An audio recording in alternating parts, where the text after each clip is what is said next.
Every year is a new challenge, and you want to improve the results from the last season. And for me, obviously, it's difficult. I have to be in the top 3 in the Drivers' Championship and top 2 in the Constructors' Championship. But now we have to go for it, and we will try. Quietly spoken, outwardly modest, inwardly ambitious. Fernando Alonso is blazing a new trail for his country. Who else gets to spend some training time in Kenya?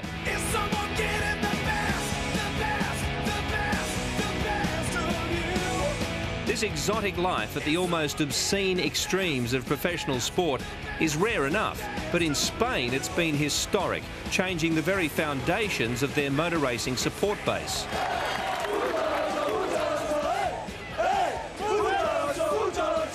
He is the 12th Spaniard to compete in Formula One, the only Spaniard to start from the front row or indeed win a race.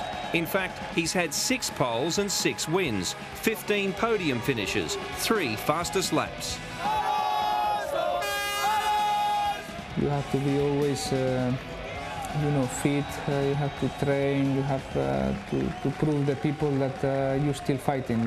Even when you are not in the car, you're still thinking in the next race, in the next championship, in the next test, to keep the motivation for the fans and for all the people high.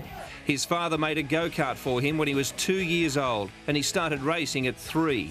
His career since has been a staircase. In 3.5 seasons of Formula One, the climb has been dramatic, to the outskirts of any driver's imagination. 2 seasons with Minardi to learn the raw essentials, to build an appetite.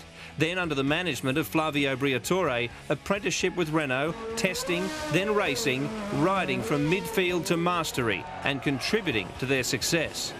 Now, in this year-long window of opportunity, he has already amassed 69 championship points in 10 races, 9 if you exclude the US Grand Prix.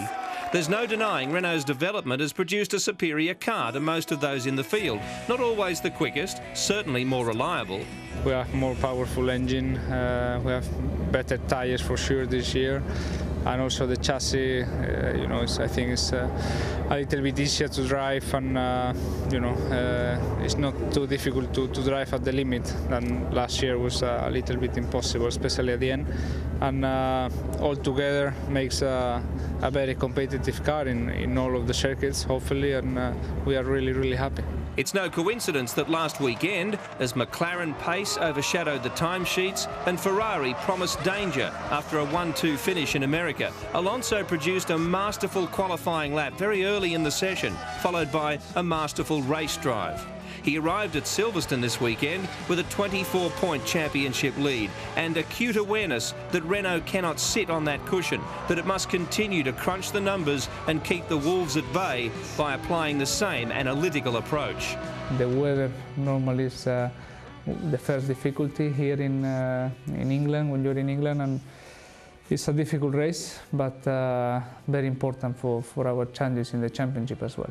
It's a circuit that is difficult to set up the car because there are 2 special corners. I think the last sector is the most important one because it's very slow. You take a lot of time during these corners, and to have a good car there, you will improve a lot. But at the same time, you have to be very balanced at high-speed corners for the first sector. So it's a circuit that you need everything from your car. As always, Alonso will be ready. That's what brought him here. That's why he's here to stay.